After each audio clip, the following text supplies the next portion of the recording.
Salam Indonesia, salam Nusantara dari Sabang sampai Maroko, dari Miangas sampai Pulau Rote. Mantaplah iman kita, mantaplah kasih kita, mantaplah pengharapan kita tentunya dalam Yesus Kristus menjadi Tuhan dan Juru Selamat kita dan Juru Selamat dunia.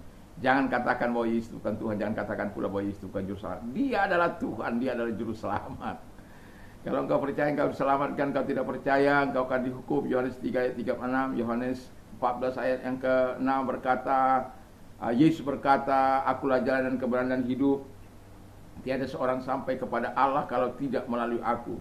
Dan Kisah Rasul 4 ayat 12, Rasul Petrus mengatakan, dan keselamatan tidak ada dalam siapapun juga selain dalam Dia Yesus Kristus.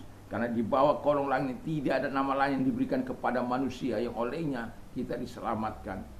Karena begitu besar kasih Allah akan dunia ini sehingga Ia mengaruniakan anaknya yang tunggal supaya setiap orang percaya kepadanya tidak binasa melainkan beroleh hidup yang kekal. Mantap. Yohanes 3 ayat 16. Roma 8 ayat yang Roma 10 ayat yang ke 9 dan 10 di sana dikatakan, dengan hati yang percaya engkau dibenarkan, dengan mulut mengaku engkau diselamatkan. Semoga Tuhan membuat kita memilih yang terbaik dalam hidup ini. Dan selamat malam bagi kita semuanya. Dan kita rilekskan hati kita untuk mendengarkan firman Allah. Mari kita tunduk kepala dan kita berdoa. Terima kasih Tuhan, biarkan kami mengerti akan pekerjaan Roh Kudus di dalam hidup kami. Di dalam nama Yesus kami bersyukur dan berdoa. Haleluya. Amin.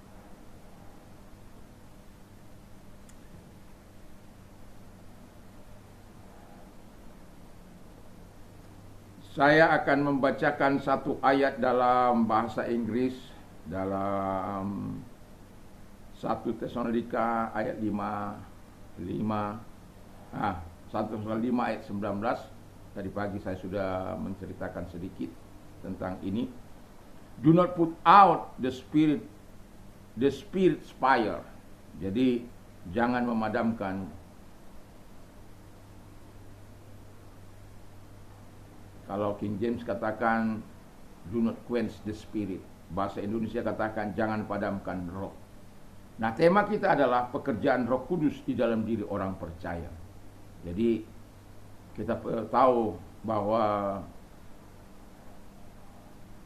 banyak kali pekerjaan Roh Kudus yang kita tahu di dalam Alkitab. Tetapi saya mau katakan saya hanya membatasi dari pengertian ayat ini.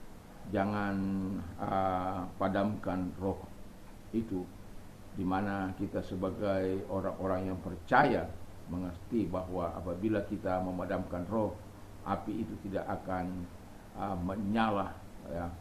Dan ketika kita mau menyalakan api itu, tentu kita hidup harus dalam ketaatan dan kebenaran firman Allah dan hidup di dalam doa kepada Dia. Nah, pekerjaan Roh Kudus terhadap orang percaya yang pertama adalah membangun api iman percaya di dalam diri kita. Wow.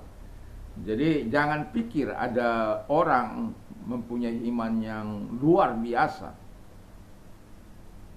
dengan hanya berleha-leha.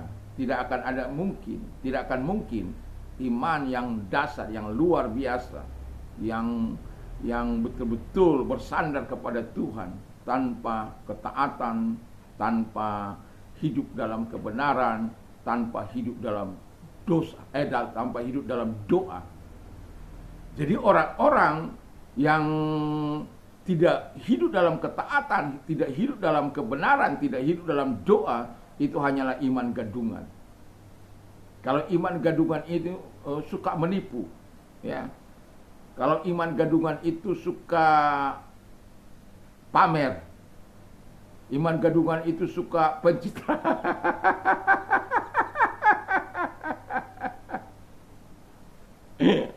Ya kan orang suka cari pencitraan.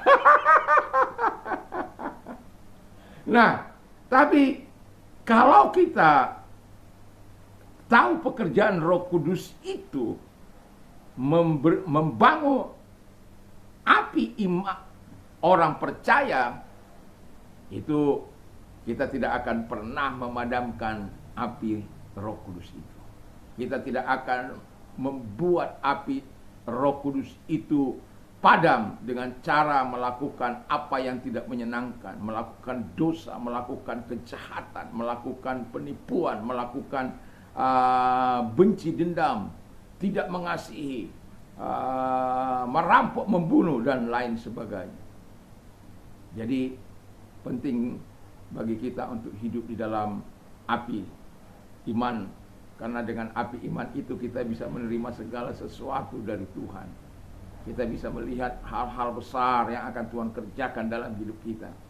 Makanya jangan padamkan roh itu, jangan padamkan api iman itu, supaya kita dapat melakukan perkara-perkara yang besar. Dengan Allah kita lakukan perkara-perkara yang besar. Mati, bangkit, buta melihat, tuli mendengar, bisu berkata-kata, lumpuh berjalan, lepra tahir, kanker sembuh. Bangkitkan orang. Kan begitu dari sana kan? Ya. Tapi saya mau katakan, kalau itu seizin Tuhan, kalau Tuhan katakan Simon bangkitkan, mantap. Ya. Dan tapi saya mau katakan api iman itu tidak akan pernah datang kalau kita hidup dalam dosa. Yang kedua dikatakan api iman itu membuat peka hati nurani. Haleluya. Ini kalau orang tidak punya roh yang kalau dia tidak memiliki Roh Kudus itu, maka dia tidak akan pernah peka. Biar bagaimanapun, karena apa? Yang memberikan kepekaan, sensitivitas dalam kehidupan orang percaya itu Roh Kudus. Satu contoh. Orang di luar sana kecelakaan, apakah kita mau menolong atau tidak? Ataukah biarkan saja itu bukan urusan saya? Apakah kita dengan ringan hati mau menolong atau tidak? Atau ketika orang datang kepada Anda, dia sudah mengatakan kesulitannya, kesusahannya, Anda hanya katakan, ya mohon maaf, saya tidak punya apa-apa. Sementara yang di dalam hidup Anda memiliki yang dimintanya. Saya walaupun mungkin tidak bisa memenuhi apa yang dimintanya, tetapi setidak-tidaknya kalau itu masuk akal apa yang diminta, memang kita kadangkala memang ada banyak orang-orang dengan cara-cara yang tidak baik. Tetapi saya mau katakan, kalau orang-orang yang meminta pertolongan kepada kita, mari kepekaan dari Tuhan itu ada dalam hidup kita. Sama seperti Yesus. Kalau Anda membaca dalam Matius 9 ayat 36 atau Matius 14 ayat 13 sampai 21, di sana diceritakan bagaimana Yesus sangat menaruh kepedulian. Ketika orang memiliki sensitivitas dalam hidupnya, belas kasihan Allah itu akan senantiasa lahir dari hidupnya. Yesus memperhatikan orang-orang yang lelah dan terlantar. Yesus juga memperhatikan mereka-mereka yang datang kepadanya dengan kesungguhan hati. Mereka diberikan makan, diberikan apa yang seharusnya, disembuhkan dari segala sakit penyakit mereka dan penderitaan mereka. Itu sesuatu yang sangat luar biasa. Dan pekerjaan Roh Kudus terhadap orang percaya yang membuat hati kita peka bukan hasil rekayasa, bukan hasil buatan, tapi betul-betul kita menjadi orang yang sangat berbeda. Yang tadinya mungkin pelit, ya kita menjadi murah hati. Yang tadinya penuh kebencian menjadi ya murah hati, mengasihi. Yang tadinya mungkin tidak mau mengampuni, penuh dengan pengampunan. Karena apa? Tuhan mau kita melakukan sebagaimana yang diharapkan oleh Tuhan. Kita mau peka kalau kita butuh sesuatu dari Tuhan.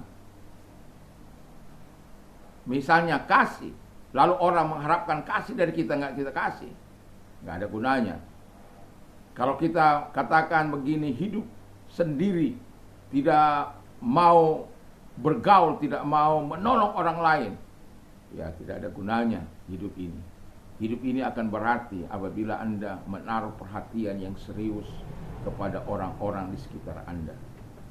Mungkin Anda tidak bisa berbuat banyak, tetapi setidak-tidaknya apa yang bisa Anda lakukan untuk memberkati daerah Anda, kota Anda, atau masyarakat di mana kita tinggal. Yang ketiga dikatakan oleh firman Allah ialah memberikan kesadaran baru tentang benar salah.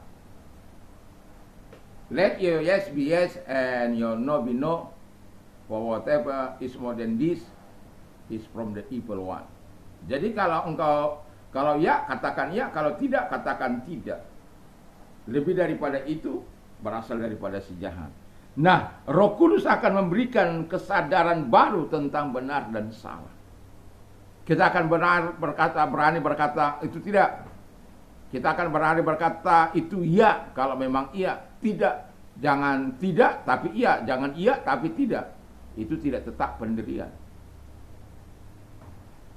Makanya dia harus sejalan antara hati dan perkataan, antara pikiran dan kita apa yang kita ucapkan. Tidak ada boleh sandiwara di situ. Dan Roh Kudus betul-betul menjamin kehidupan orang-orang beriman untuk berkata ya di atas ya, tidak di atas tidak.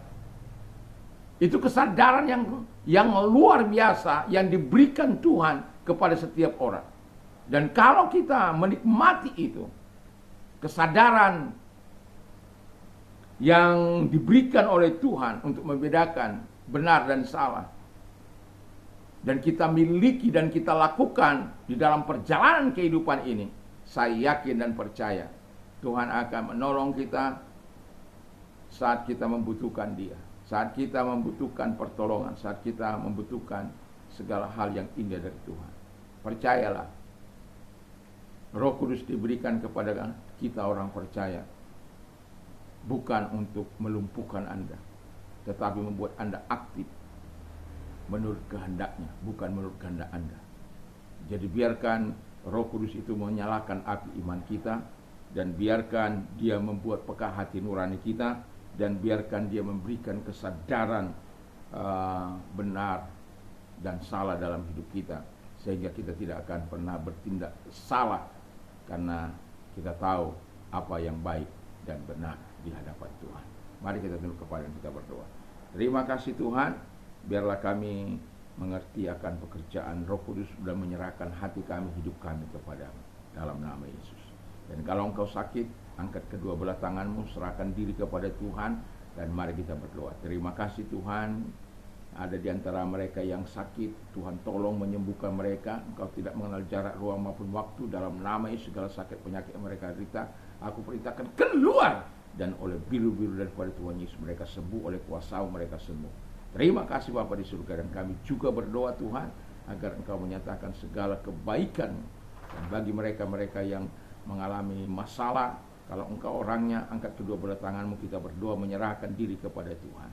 Dalam nama Tuhan Yesus, lihat tangan-tangan yang diangkat kepadamu Tuhan, dan mereka membutuhkan uluran tanganmu atas persoalan mereka, atas kesusahan mereka, atas masalah yang mereka miliki. Di dalam nama Yesus, datanglah pertolonganmu, kebaikanmu, sama seperti Engkau menolong Yusuf, sama seperti Engkau menolong Ayub. Engkau juga menolong mereka, bisa menolong mereka Bapa di surga, menolong kami semuanya. Di dalam nama Yesus Kristus kami bersyukur dan berdoa. Haleluya, amin. Selamat malam, selamat kita beraktivitas tentunya. Kita mau istirahat. Tuhan memberkati, dan jangan lupa untuk membaca firman Allah sebelum kita tidur, dan juga berdoa dan memperkatakan firman Allah supaya iman kita tetap menyala di dalam dia. Tuhan Yesus berkati. Mantap, mantap, mantap.